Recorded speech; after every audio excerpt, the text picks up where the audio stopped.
حاجة في النفس يا رب فقدها يا خير قاضي. Bismillahirrahmanirrahim. Assalamualaikum warahmatullahi ta'ala wabarakatuh. Alhamdulillah, wassalatu wassalamu ala rasulillah Sayyidina wa maulana Muhammad bin Abdillah wa ala alihi wa sahbihi wa man wala.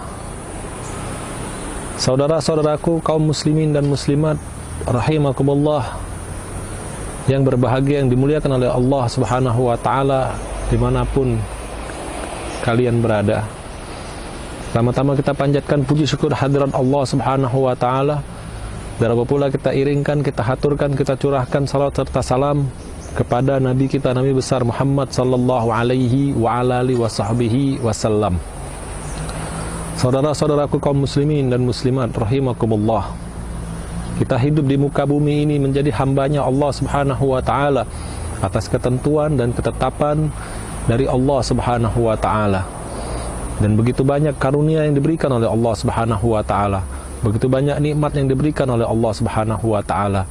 Ada satu nikmat yang paling agung, nikmat yang paling besar, nikmat yang paling mulia, yaitu nikmatul iman, nikmatul Islam, nikmat iman kita kepada Allah Subhanahu wa ta'ala.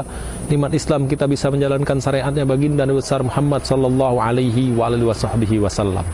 Betapa beruntungnya hamba-hamba Allah yang ditentukan oleh Allah Subhanahu wa ta'ala, ditetapkan oleh Allah Subhanahu wa ta'ala untuk menjadi umat Nabi yang paling mulia, yaitu Nabi besar Muhammad sallallahu alaihi wasallam. Alhamdulillah, kita dijadikan oleh Allah Subhanahu wa ta'ala sebagai umatnya Nabi Muhammad sallallahu alaihi wasallam. Sebagaimana kita ketahui bahwa Rasulullah adalah Sayyidul Anbiya wal Mursalin. Rasulullah sallallahu alaihi wasallam adalah penghulu, pemimpin daripada seluruh nabi dan seluruh rasul.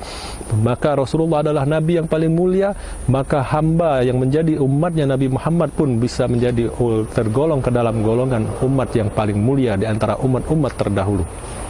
Oleh karena itu, kaum muslimin dan muslimat yang berbahagia, marilah kita sebagai selaku umatnya Nabi Muhammad sallallahu alaihi wasallam untuk senantiasa kita selalu menjaga diri kita, karena di dalam diri kita ada kemuliaan yang diberikan oleh Allah Subhanahu wa ta'ala.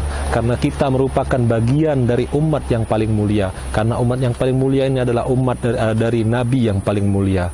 Bagaimana kita menjaga diri kita? Dengan kita meningkatkan ketakwaan kita kepada Allah Subhanahu wa ta'ala. Dengan kita menjaga diri kita dari hal-hal yang dilarang oleh Allah Subhanahu wa ta'ala, hal-hal yang diharamkan oleh Allah Subhanahu wa ta'ala. Dengan kita menghidupkan di dalam hati kita himmah untuk semakin menjalankan apa-apa yang diperintahkan oleh Allah Subhanahu wa ta'ala, semakin mendekatkan diri kita, hati kita kepada Allah Subhanahu wa ta'ala, dengan kita giat beribadah kepada Allah Subhanahu wa ta'ala. Mudah-mudahan kita diberikan kekuatan oleh Allah Subhanahu wa ta'ala menjadi hamba-hamba Allah Subhanahu wa ta'ala yang mempunyai himmah di dalam hatinya, yang diberikan taufik dan hidayah dan riayah dan nihayah dari Allah Subhanahu wa ta'ala, sehingga menjadi umat yang sukses, yang berbahagia di dunia dan di akhirat. Amin ya rabbal alamin. Wabillahi taufiq wal hidayah. Assalamualaikum warahmatullahi ta'ala wabarakatuh.